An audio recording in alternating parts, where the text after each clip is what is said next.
ये डरने वाली बात है क्या? या शनि हमेशा खराब ही करेगा या कुछ अच्छा भी कर देगा? तो मंगल की पूजा बजरंग बली को ध्याने वाले को कभी भी शनि नुकसान नहीं पहुंचाता। शनि के साढ़े साथी और ढैया का कोई इम्पैक्ट ही नहीं होता इसका मतलब। तो जो अपने जन्म तारीख के अंक को ध्याते हुए भगवान श्री गणेश की मंदिर प्रतिदिन जाता है तो उसके ऊपर इस साढ़े साथी का कोई प्रभाव ही नहीं रहेगा। क्या होता है? ओरा क्लीन क्या होता है और नहाने से कैसे होता है? और ढैया भी जो 2.5 साल का था उसको भी अगर 3 बार जोड़ा जाए तो 7.5 साल हो गए। तो कुल मिला के जीवन के 30 साल तो आपके ये हो गए। आत्मा की शुद्धि का या आत्मा का भगवान परमात्मा से कनेक्शन का बात है, इसमें शरीर के स्नान का क्या लेना देना हुआ? नमस्कार दोस्तों, न्यूमरो टॉक लेकर के एक बार फिर मैं हाजिर हूँ आपके साथ में, और हमारी समस्याओं के समाधान बताने के लिए, हमारी भ्रांतियों को दूर करने के लिए आचार्य डॉक्टर कैलाश प्रज्ञ सुतार हमारे साथ में जुड़े हुए हैं। बहुत बहुत स्वागत है सर आपका। बिल्कुल, आपके चैनल के सभी दर्शकों का दिन समय काल बहुत शुभ रहे, यही मंगल कामना। और सर बात दिन समय काल की आ गई है, तो सबसे पहली चीज़ मैं जानना चाहूँगा, आजकल शनि की साढ़े साती की हम बात करते हैं और शनि की ढैया, तो अब ये डरने वाली बात है क्या? या शनि हमेशा खराब ही करेगा या कुछ अच्छा भी कर देगा? देखिए दर्शकों, पहली चीज तो आप ये समझिए, हर व्यक्ति विशेष के जीवन में जो शनि की साढ़े साती रहती है वो 3 बार आती है, और ढैया जो रहता है वह भी 3 बार आता है। तो साढ़े साती को अगर 3 बार किया जाए तो 21.5 साल, 22.5 साल हो जाते हैं। हाँ। ठीक है। और ढैया भी जो 2.5 साल का था उसको भी अगर 3 बार जोड़ा जाए तो 7.5 साल हो गए। तो कुल मिला के जीवन के 30 साल तो आपके ये हो गए। बचपन में व्यक्ति को कुछ समझ में नहीं आता, तो उम्र के हम मानते हैं कि 20 साल की उम्र में भी अगर कोई समझ पकड़ता है, और भारत सरकार भी कहती है कि आप 60 वर्ष में रिटायरमेंट होके घर चले जाओ, तो उम्र के 20 से लेकर 60 के बीच में अगर आपके 30 वर्ष का यह दौर हर व्यक्ति के रहेगा, हाँ। तो फिर आप काम कब करोगे?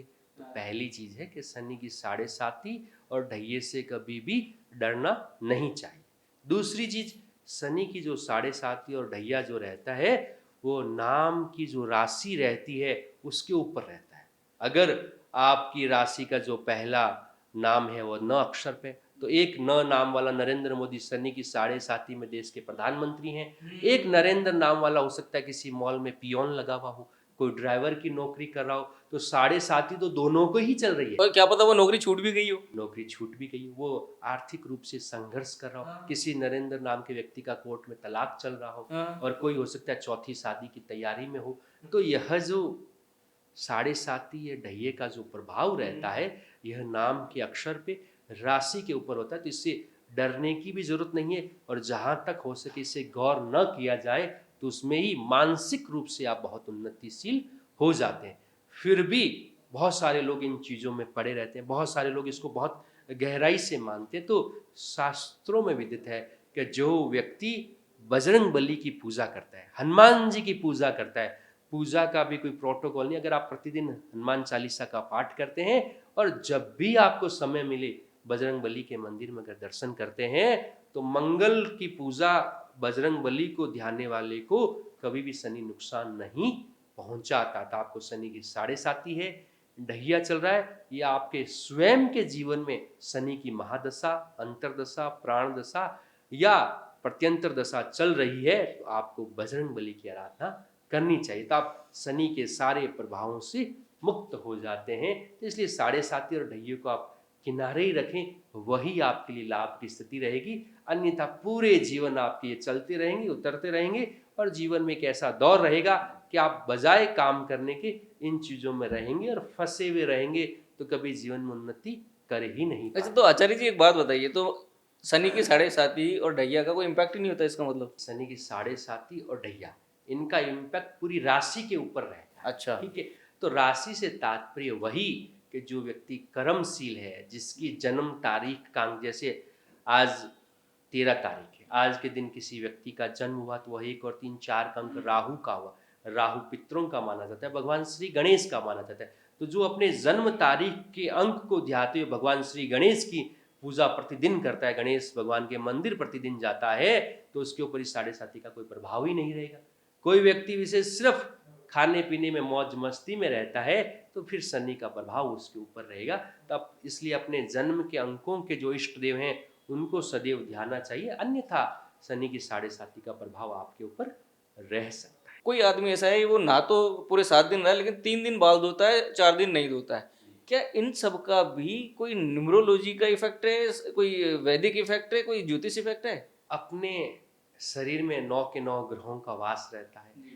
कहते हैं कि सबसे पहले जो इष्ट देव है वो हमारे हृदय में विराजते हैं। तो अपने शरीर की सफाई करने से अपने ग्रह भी प्रसन्न रहते हैं और बॉडीज टेम्पल, शरीर हमारा मंदिर है, और हम मंदिर को साफ सुथरा नहीं रखेंगे तो हमारा ऑरा जो है, हमारा एनर्जी लेवल है, बहुत खराब हो जाता है। तो नहाना या नहीं नहाना यह हर इंसान की एक व्यक्तिगत राय है, इसका ग्रहों से कोई लेन देन नहीं है। अगर अब कोई नहाना ही नहीं चाहता तो ग्रह भी बेचारे क्या करें, और जो प्रतिदिन नहाता है तो ग्रह उसके अनुकूल रहते हैं। इसलिए नहाने का ग्रहों से तो कोई लेन देन नहीं है, लेकिन सकारात्मक वाइब्रेशन जो ऑरा रहता है, पॉजिटिविटी रहती है, उसके लिए साफ सफाई बहुत ज़रूरी है। आज हम इस स्टूडियो में बैठे हैं तो यहाँ पे नीट एंड क्लीन है तो हमें काम करने में आनंद आ रहा है। यहाँ पर अगर कचरों का ढेर रहेगा तो हम पूर्ण एनर्जी के साथ काम नहीं कर सकते। इसलिए व्यक्ति को साफ सुथरा रहना चाहिए ताकि 9 के 9 ग्रह आपके प्रसन्न रहे।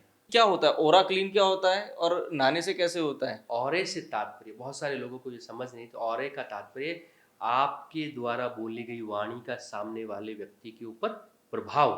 कहीं भी जाने से पहले जब आप शरीर कहीं उपस्थित होंगे उससे पहले आपका ऑरा पहुंच जाता है। आज मैं यहाँ आया, मेरे आने से पहले यह माहौल था कि भी गुरुजी आ रहे हैं, तो मेरे आने से पहले मेरा ऑरा पहुंच गया कि मैं धर्म से जुड़ा हुआ व्यक्ति हूँ तो आप लोगों के बीच में वैसा हो रहा, मैं मेडिकल से जुड़ा हुआ था तो एक अलग ऑरा होता, मैं स्पोर्ट्स से जुड़ा हुआ था तो एक अलग ऑरा होता। जो ऑरा होता है वो व्यक्ति का स्वयं का माना जाता है। जो आपका चेहरा है, जो आपकी वाणी है, जो आपके कर्म है, उन सभी में ऑरा झलकता है। और ऑरे की जो उत्पत्ति है वो शरीर से रहती है। तो आपका ऑरा उतना पावरफुल रहेगा जितना आप साफ सुथरे रहेंगे, रूटीन में आपके नहाने का रहेगा। अपने शरीर की शुद्धि से आप अपने ऑरे को 100% जागृत कर सकते हैं। क्योंकि जो लोग साधु संत होते हैं या जो मेडिटेशन करते हैं, योग करते हैं, यह अपने ऑरे को औरों के मुकाबले बहुत प्रभावशील बना के रखते हैं। तो इसलिए इनकी बोली गई वाणी भी बहुत सच रहती है, इनका किसी को दिया हुआ आशीर्वाद बहुत फलता है। और ऑरे से भी यह तात्पर्य, एक अच्छे ऑरे वाला व्यक्ति अगर कहीं जाता भी है तो वहाँ का वातावरण भी सकारात्मक बना देता है। टाइफाइड हुआ हुआ किसी के, मतलब कोई ऐसी स्थिति है कि वो नहा नहीं सकता है, तो पूजा तो एक आत्मा की शुद्धि का या आत्मा का भगवान परमात्मा से कनेक्शन का बात हुई, इसमें शरीर के स्नान का क्या लेना देना हुआ? देखिए, शुद्ध रूप से कोई भी व्यक्ति विशेष जब भी कोई धार्मिक आयोजन, धार्मिक अनुष्ठान में अगर बैठता है तो उसका नहाना आवश्यक माना जाता है। आवश्यकता से तात्पर्य है कि जब भी कोई धार्मिक अनुष्ठान किया जाता है तो शरीर की शुद्धि सर्वप्रथम मानी जाती है। लेकिन कहते हैं ना कि भोलों के भगवान होते हैं। अगर कोई व्यक्ति शारीरिक रूप से असमर्थ है, किसी रोग से ग्रसित है या किसी अन्य विडंबना से ग्रसित, अगर वो नहीं नहाता है तो वह अपने ही यथा स्थान पर भगवान की अगर पूजा पाठ करता है, कोई मंत्रोच्चार करता है, उसका भी उसे पूर्ण फल प्राप्त होता है जितना एक व्यक्ति सकुशल नहा धोकर तैयार होकर उस अनुष्ठान को कर रहा है। लेकिन प्रायोरिटी की अगर बात की जाए तो जो चीज़ जिस विधिवत तरीके से बनी हुई हमें वो करनी चाहिए। अन्यथा अगर आप शारीरिक रूप से समर्थ नहीं है तो आप अपने बेड के ऊपर बैठ के भी भगवान का मंत्रोच्चार कर सकते हैं, फल की प्राप्ति आपको पूर्ण रहेगी। लेकिन यह एक विशेष परिस्थिति में लागू होता है। जिस तरह से हम अगर कोई हॉस्पिटल में दिखाने जाता है तो जो व्यक्ति चल ही नहीं सकता उसे व्हील चेयर पर बिठाया जाता है, लेकिन हर व्यक्ति आलस में बोले मैं भी व्हील चेयर पर ही बैठूंगा तो वह संभव नहीं होता, उसको गलत श्रेणी में माना जाता है। तो जहाँ पे जरूरत है तभी आप उसका उपयोग करें, अन्यथा नहीं। तो मतलब ये एक तरीके से विज्ञान भी है। बिल्कुल, ये एक वैज्ञानिक है। इसीलिए हम कहते हैं कि ज्योतिष शास्त्र, चाहे अंक ज्योतिष हो, चाहे अंक एस्ट्रोलॉजी हो, ये सभी साइंटिफिक हैं। इनको साइंटिफिकली समझना चाहिए। जिस व्यक्ति ने अंधविश्वास के रूप में इसको समझा और पाला, उसने अपनी बर्बादी के रास्ते स्वयं खोल दिए। दर्शकों, किसी भी तरीके के अंधविश्वास में आपको नहीं पड़ना है, और हमारा भी मंतव्य यही है कि आप किसी भी तरीके के अंधविश्वास में ना जाएं और किसी भी तरीके के भ्रम से दूर ही रहें। आचार्य जी हमारे साथ में हमेशा बने रहते हैं इसी तरीके की इंपॉर्टेंट और यूजफुल टिप्स के साथ में। आचार्य जी बहुत बहुत धन्यवाद आपको। पुनः सभी का दिन बहुत मंगलमय हो, शुभकामनाएं।